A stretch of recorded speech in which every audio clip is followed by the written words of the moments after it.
Coming up on Locked On 76ers podcast, we discuss why the rotation may be something that Doc Rivers has to think about after a big win over the Miami Heat on Monday night. And again, that's coming up next right here on Locked On 76ers. You are Locked On 76ers, your daily Philadelphia 76ers podcast. Part of the Locked On Podcast Network, your team every day.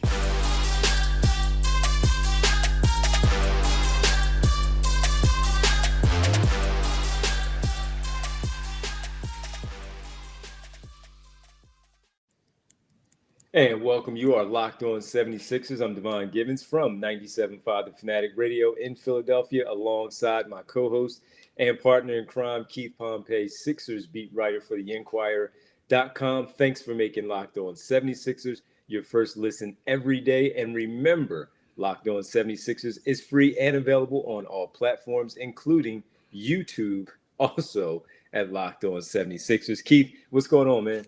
Yo, what's going on, D? How you been, bro? Pretty good, man. Great win by the team last night. Really impressive showing. Yeah, it was. I mean, it really was. It's one of those things where you always think the Sixers will win a game like that, but then with James Harden and Joel Embiid out, you're like, nah, they're not going to win this one. And they won. They won. It was very impressive.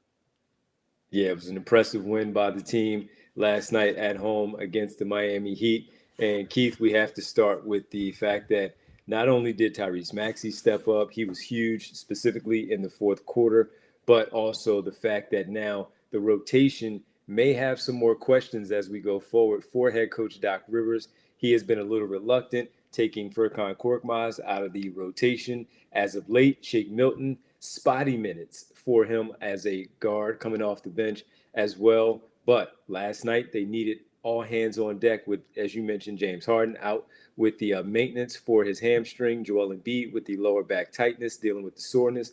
Overall, you needed all hands on deck. And mainly when we look at that game last night, that big win over the Miami Heat, many people, myself included, we're going to focus on what Shake Milton and Furkan Korkmaz did. 20 points for Milton, 18 for Furkan Korkmaz, 4 threes for Korkmaz during his time on the floor. Phenomenal showing by those two reserves. Yeah, it really was. I mean, and here are two guys, you look at Shake Milton, he didn't attempt a shot, didn't score a basket. Score a single point in the last 3 games heading into last night's game. And you look at Furkan Korkmaz, he was basically taken out of the rotation.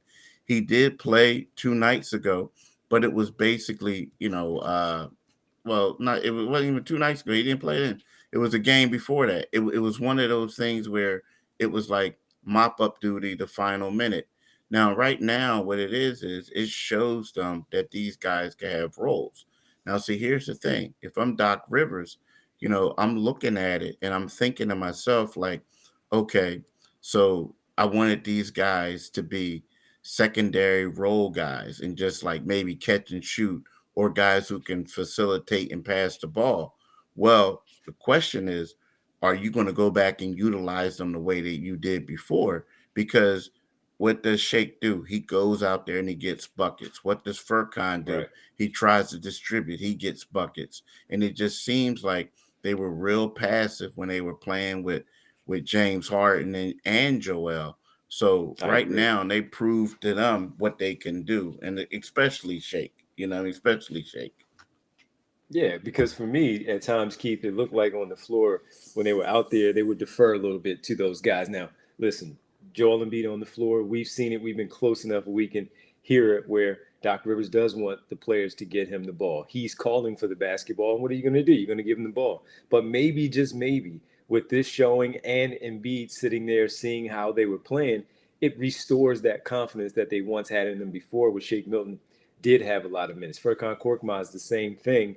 And James Harden, he's new to this entire thing. So they're all still trying to really figure out, Keith, where the roles everybody fits in and how it all works together for these players out there on the floor, because it is going to be important in the postseason where right now you already look at coming off the bench, George Niang, number 1, some sort of combination between DeAndre Jordan and Paul Millsap, number 2, as the backup big. And Danny Green, you have to also figure, is in that 8-man rotation. So where are the other minutes going to go? Who's next? Who's going to be that other guy that can help you with those wing minutes slash ball handling duties outside of the first ball handler, James Harden, the secondary ball handler of Tyrese Maxey? Who's gonna step up and take those minutes? And one of those things where you talked about last week, Keith, Doc Rivers talked about post game where someone is just going to have to step up. When we looked at the minutes that the starters were playing, you needed some help from the bench. You needed someone to step up. Who was going to go out there when given the opportunity to say, I need to be on the floor, not by words, not by words verbally, but by their play and their actions. And tonight, I don't know how you keep them out of the game upcoming next against the Los Angeles Lakers. I'm not saying playing 31 minutes or 25 minutes. I'm saying that Doc Rivers shouldn't hesitate to now look their way and say, hey, Shake, go get Tobias Harris. Yeah, the only problem with that is, yeah, I get that. Yo, Shake, go get Tobias Harris. The only problem that I see, and the only thing I see that stands in the way is when you look at Shake, he's at his best when the ball is in his hands. You know what I mean? You might 100%. say he's a catch and shoot, but that's not his game. He's a rhythm type of guy. Well, right now with the Sixers, the person who's going to have the ball in their hands the majority of the time is James Harden. So whereas, is James going to be willing to say, okay, I'm gonna slide off the ball and I'm gonna let Shake bring it up at certain times and do what he has to do. You know what I mean? Or is it one of those Mm-hmm. things where when James isn't in the game, are you gonna have Shake go out there and be that distributor and do stuff and take the ball out of Maxie's hands? So to me, is like that's the thing. Like, right now, what we saw last night was great and everything worked out and everything meshed. But when you have a ball dominant player who's been playing 39 minutes a game, it's kind of hard to get shots. It's kind of hard to get not just shot, but handle the rhythm. I mean, handling the ball and getting into a Right. rhythm. Like, so, Yeah. so to me, the question is, how are the 76ers going to tweak this? You know what I mean? Are they going to limit some of uh, decrease some of James' minutes? Are they going to have James playing off the ball a little bit? You know what I mean? Because they it's up to Doc Rivers and his coaching staff to make this thing work. Because as we saw last night, these guys are at their best when they got the ball in their hands.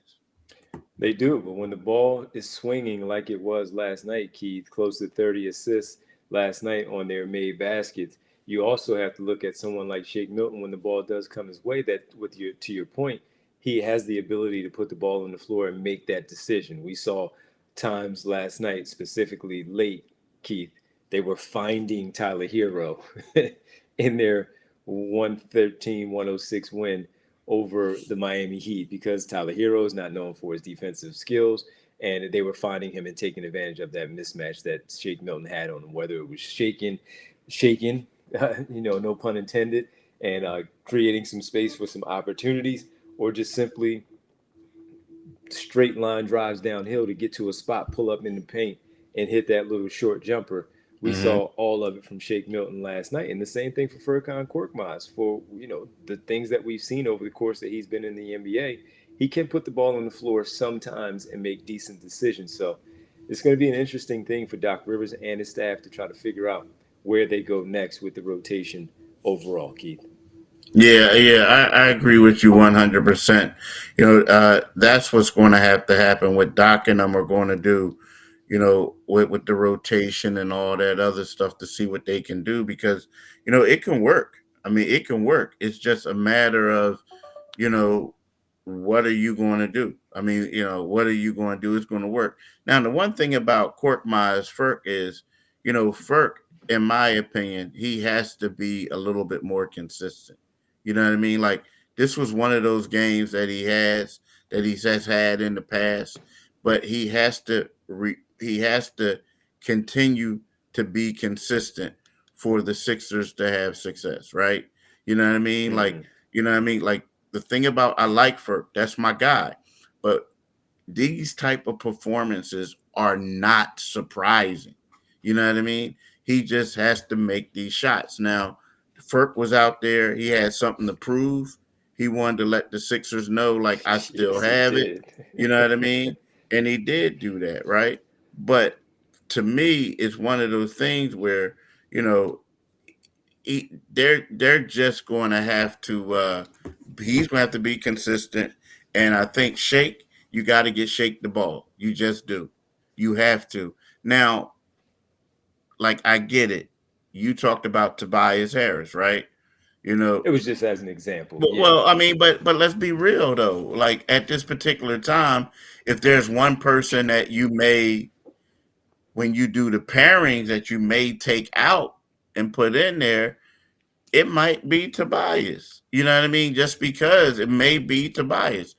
But at the same time, it's like, if I'm the Sixers, I don't want to lose Tobias. You know what I mean? I just don't want to lose him. But they got a lot of options. These guys showed us a lot tonight. They showed us a lot. they did. They really did show a lot. And Keith, on the other side, we need to also talk about the momentum that players may look at with a game like this carrying into the start of their 3-game road trip, 2 in Los Angeles, 1 in Phoenix, how this might now catapult them a little bit with 11 games remaining, beginning with the next one Wednesday night, the start of the West Coast road trip. Yeah, yeah, yeah. It will. I mean, I think, you know what? It's weird though, because here's the key. We can say that, right? But if you go back to playing the way you played before, and you get these guys out there and they're not touching the ball, a la Shake, 6 minutes, no shot attempts, I don't think that's building momentum. Now, if you look at it and you see what you saw and you tweak it a little bit, yeah, that's building momentum, because basically what we saw two different teams. We saw how they play with the great ball movement, getting everyone involved late in the game. We're going to go through Maxey, right? We saw that way. But when we see Joel Embiid and James Harden, it's going to be completely different, because what's going to happen is the ball, you got it. They're going to do a pick and roll between Joel and James, and everybody else is going to be catch and shoot type of guys, being role players. So again, I know what Tyrese Maxey said. It's going to be a momentum thing, but I don't see it being a momentum thing if they go back to playing the same way they played before. Okay, well, we'll talk a little bit more about that.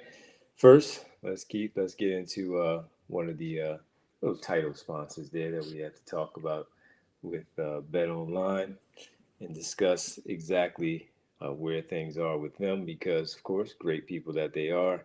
Bet Online, when you look at them and all that they do, it's that time of the year again with college basketball's tournament finally upon us. We're getting ready for the start of the next round as we look ahead to the Sweet 16 and all as we move forward. From all the latest odds, contests, and player props, BetOnline.net is the #1 source for all your sports betting needs and info.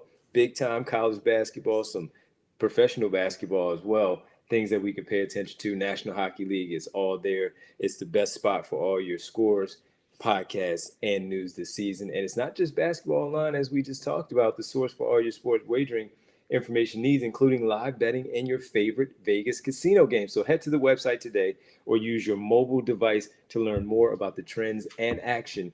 Bet online, where the game starts. Also, Keith, got to tell you about the next partner that has a product I use literally every day. You guys introduced me to it. I've been taking advantage of it. Talk a lot about how I'm very busy working at night, just like you are. I started taking athletic greens on the account of you and some others, because very busy at night, get up early in the morning still, but still work into the late evenings because of these games, because of the radio shows. It's a busy schedule, so I need to make sure I'm taking care of my body. And as a result, making sure that the 75 high quality vitamins, minerals, whole food source, superfoods, probiotics, all of that there to help start your day off right. The special blend of ingredients support your health, your nervous system, your immune system, the energy, recovery, focus, and aging, all those things. I'm into it all. And as we do look at that, you also talk about it helps me sleep a little better with the amount of time that we do that, the mental clarity that we need to have to keep all these numbers and names and breaking down the games that we do. It's all there. And the best thing is Athletic Greens use the best of the best products based on the latest science with constant product iterations and third-party testing. It costs less than $3 a day. You're investing in your health, and it's much cheaper. So make sure you check out the great people at athleticgreens.com. Again, check out athleticgreens.com/NBA network. And again, athleticgreens.com/NBA network to take ownership over your health and pick up the ultimate daily nutritional insurance. You won't be disappointed. I'm telling you.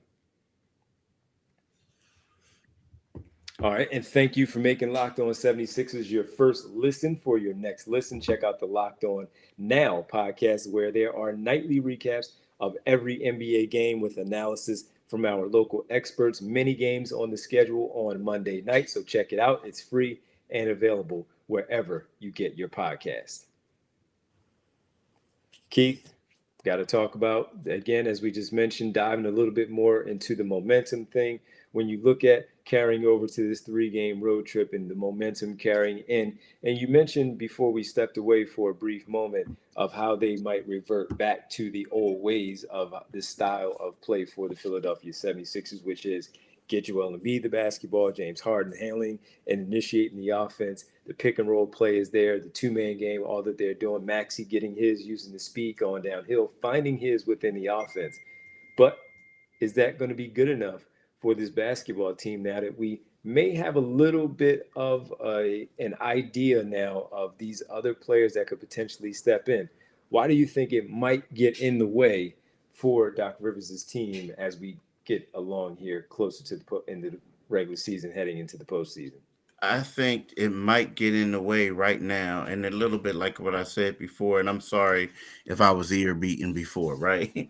But the reason why I think that James Harden is just such a ball dominant player.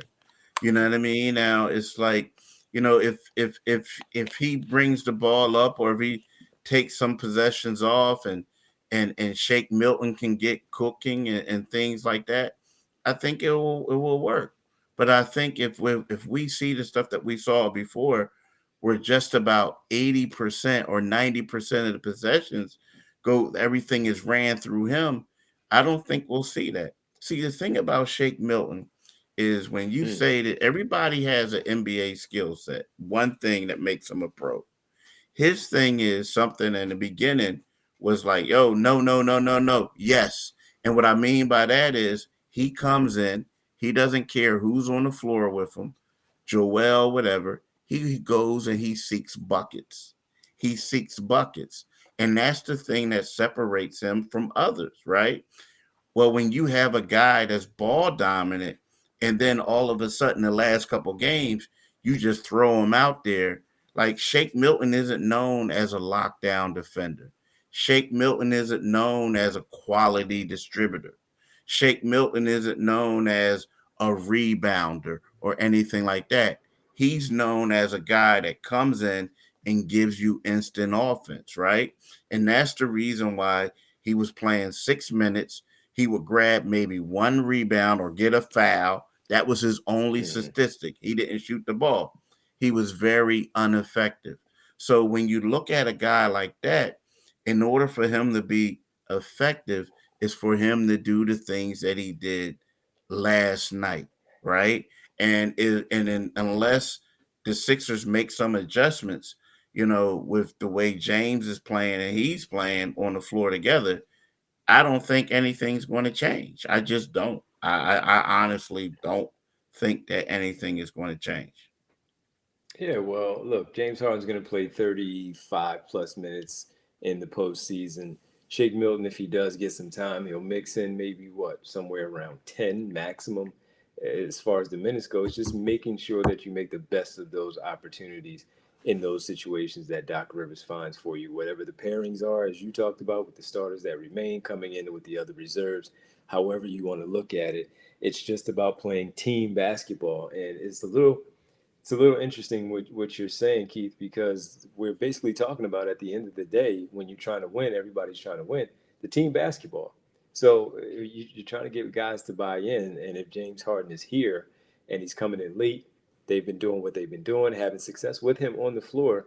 It's also about buying into, and Doc Rivers also setting these other players up to have success, the minimal success that they may have in the time that they're out there, but take advantage of that. So look, it's team basketball. And if James Harden can be James Harden, he can do all those things. But I don't think the Sixers are asking him to come in and drop 30 a night along with Joel Embiid, who's averaging 29.8.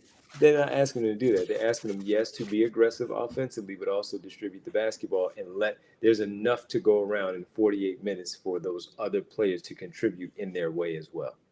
Yeah, I get it. I get it. And again, I'm not saying it's not going to work, but what I'm just saying is Mm-hmm. you just have to change the way you're playing a little bit for it to work. And I'm not saying he's being he's not It's like about buying in. It's he's about not buying well, in. yeah, he's not buying in, but also it's just some of those things where certain guys on certain possessions just going to bring the ball up, you know what I mean, and get their buckets, and the thing is, to me, here's the big question. So right now, you look at and you see what Furkan Korkmaz did, right? So we're not even Yeah. talking about Shake anymore. So if Doc wants to reduce his rotation, whose minute does Furkan take? Does Furkan take Danny Green's minutes? Now Danny Green is a better defender, but is Furk going to take Danny Green's minutes? The one thing that I really liked about Furk was last night was you know, we saw good Furk. And what good Furk does is he brings the ball up, he looks for teammates, then he slides off the Yeah. ball and he hits spots up and he hits his three. Now, all that stuff works well, right? But then sometimes you have bad Furk where he just does a little bit too much and he can't hit the three, right? And in those Or he's instances, dribbling too much, turning or the he ball over. Yeah. exactly. Yeah, getting into traffic, like, bruh, stay in your lane. In those instances, that's when you want a Danny Green because at least Danny Green is a better defender than Furk, right? But if you look at it last night, Danny Green was 2 for 5, which isn't bad, shooting on three, All from three. Yeah. all from three. Furkan was 4 for 7. He was 7 for 12 overall. So, based off of last night, you'll say, okay, well, if I'm gonna utilize people, I'm going to utilize um, Furk. But what it looks like to me is those little bit of minutes that Isaiah Joe was getting. Well, Mm-hmm. Isaiah Joe might have just lost those little bit of minutes that he was getting. Well, he never really had him in the first place. So there you Yeah, go. yeah, yeah. Yeah, he never really had him in the first place. Well, I got to tell you, man, I look at it and again, situationally, when you talk about divvying up those minutes there and seeing how much of Furkan Korkmaz may dip into Danny Green's minutes out there on the floor, I believe it'll be situational when it comes to Doc Rivers. We're not saying that they're just going to flat out, oh, you've earned it because of one game and some bust out performances. It's going to take a little more time for them to earn the trust back. But this was a really good start, Keith, of regaining not only the trust of your teammates but also the coaching staff. And they were ready. They remained ready when their number was called. It was called on Monday night in their win over the Miami Heat, the top team in the Eastern Conference. And it was a very, very, very good performance. Keith, on the other side, one name that we've been neglecting a little bit, we got to get into Tyrese Maxey's performance. And is he starting to get back on track after having a couple of games where he was a little below average of what we're accustomed to seeing from Maxey? A big bust out again performance and a huge fourth quarter for Maxey. Why that's important as they get ready to go on the road. And we'll discuss that next on the 76ers podcast right here on the Sixers, right here on the Locked On 76ers podcast here. And I got to tell you also about Lock Auto. Keith, about to go on a road trip, might be able to hook you up. Lock Auto, right? Get you all set with Rock Auto and all the things that you need, where you can save time and money when using Rock Auto. You may not need it out there, but when you come back, who knows if that's the case? Why choose to spend 30 50 or even 100% more for the same parts from a chain store or car dealership. Let me give you an example. A Honda Odyssey fuel pump is maybe $353 from a chain store. Rock Auto, they'll get you that for $216. They have everything you can need from brake parts, tail lights, motor oil, and even new carpet, huh? You want to make sure the interior is all good, make sure you're smelling good, it's all clean, all that gunk, getting that out? Well, Rock Auto is the place for you. So go to rockauto.com right now. See all the parts available for your car or your truck. Right, locked on in there. And again, the quote, how did you hear about us box? So they know that we sent you. Amazing selection, reliably low prices, all the parts your car will ever need. That's from rockauto.com. Keith, Tyrese Maxey, phenomenal. 28 points, 11 in the fourth quarter. Perfect from the floor, 3 of 3 from the floor, 2 of 2 from beyond. And he also, was it 3 for 3 or 5 for 5 from the floor overall, 2 for 2 from beyond? I'm You doing talking this on about top in of the my head, fourth nigga. quarter? In the fourth quarter, he was he 5 was for 5 for 5. 5, 2 for 2 from the three, made one free throw, and he played less than 8 minutes and had 11 points. But he had some big shots down the stretch where he made it 105, 101 with a bucket and a foul, making the free throw, hitting a three-pointer later to make it 109, 101. The place from my vantage point on the radio side, hearing the audio call and watching it on television and hearing how into it the crowd was. Keith, you were in the building.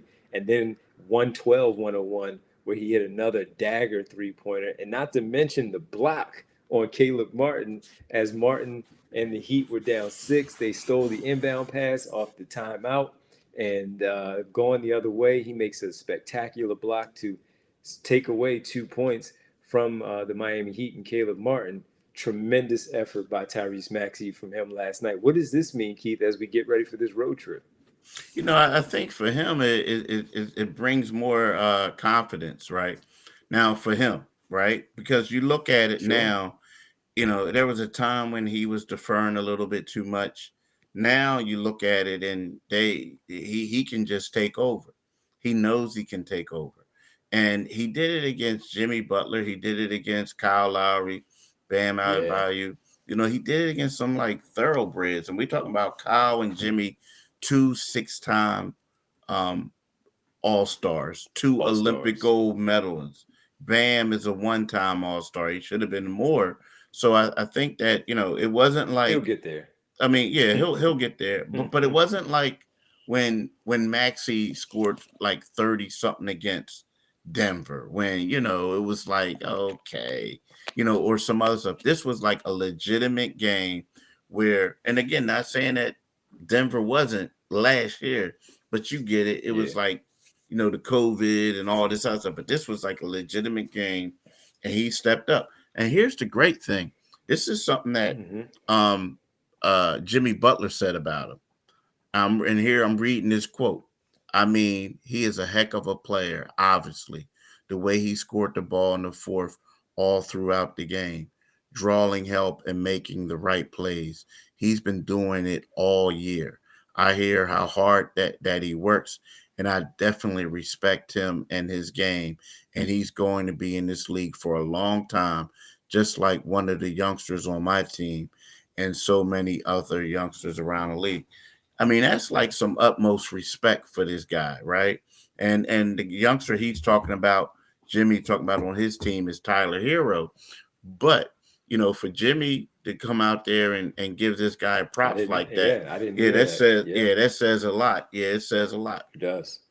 Right. Yeah, because even on that block shot, you know how Tyrese Maxey started celebrating in front of his bench. He wasn't doing it to disrespect Caleb Martin, who was now walking back and going towards his bench.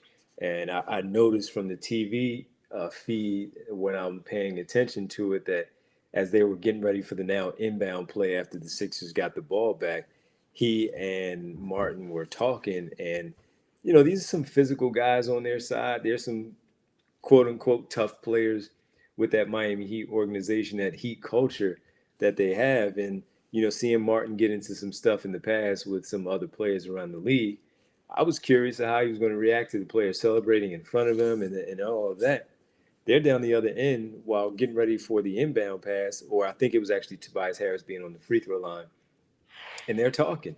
And I saw a smile, and Tyrese is just he just brightens up a room when he walks into it, right, Keith? That's Mm-hmm. just him. That's his personality. What you see on TV when that kid is smiling, that's what you get when you're around him. And Caleb Martin was, discussing whatever they were discussing, laughing a little bit because the game was basically in hand. And it's good to see that as this young kid is here in Philadelphia and he's making a name for himself in the league.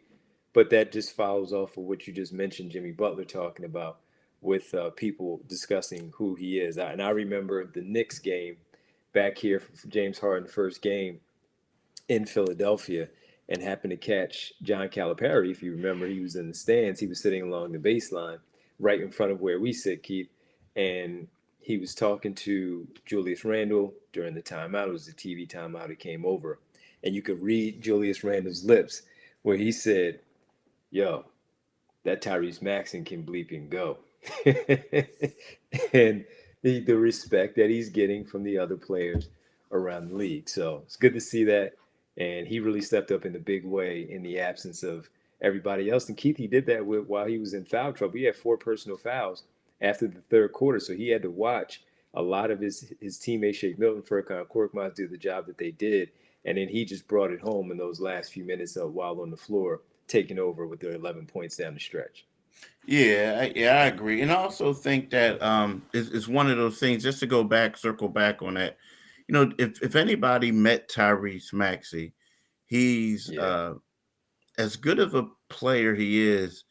I have to say he's a better person, right? And if you don't like Tyrese Maxey, then there's something wrong with you. Like, he's one of them guys that you have a friend that, he's the one that everyone likes. And I think that's the thing that people respect him. They know he's not out there talking bad about anyone or being malicious. He just wants to play ball. And one of the guys who say, I say a prayer every morning. I thank God every morning, every night. I believe it. You know what I mean? Some people like, yo, that's a nice soundbite. Okay, bro. But I believe it. And I think that, that's why he has the respect, and they all know the work that he puts in. And so, not to, extend this podcast, but I just felt like I would be He's remiss speaking the truth. if I didn't, like, let it be known why so many people like him. He's a really good person. Yep, really good kid. Absolutely. Well, Keith, man, it's always been fun. Great win by the Sixers to pick up their 44th win of the season, their 21st of the home record now for themselves at the center. They are second in the Eastern Conference as we do this on this Tuesday, and they are tied right now with the Milwaukee Bucks and the Boston Celtics as far as the games back go behind the Miami Heat. Again, 2.5 games back, but the Sixers do have the tiebreaker with the Bucks and the Celtics as they sit in the second seed today with 11 games to play. They'll be back on the floor on Wednesday to begin their 3-game road trip out west, beginning with the Los Angeles Lakers. And Keith, you'll be out there. We'll be having our conversations as this go along. But we got to thank people and thank everyone for making Locked On 76ers your first listen every day. And again, tomorrow we'll get back together, Keith and I, to start to discuss the road trip, getting ready for the Los Angeles Lakers on that Wednesday night. So we'll do that now after you make sure you take care of the 76ers, Locked On 76ers, making that your first listen. Now make your second listen, Locked On NBA, Locked On Experts, covering the biggest stories around the NBA every Monday through Friday in less than 30 minutes. That's right, less than 30 minutes, and is free and available wherever you get your podcast. Keith, as always, man, this was fun. Always looking forward to it and look forward to the next one already. Yeah, I know, no doubt, man, and no doubt, looking forward to it. And who knows, maybe we'll like next game is going to be something special, going up against LeBron. You got Joel and LeBron, two guys battling for the scoring title. Yeah, no, can't knock that out. And hey, I'm sure James Harden, being back in Los Angeles, is going to want to put on a show as well. Keith, thanks so much, man. We'll catch up tomorrow. All right, man, peace, bro.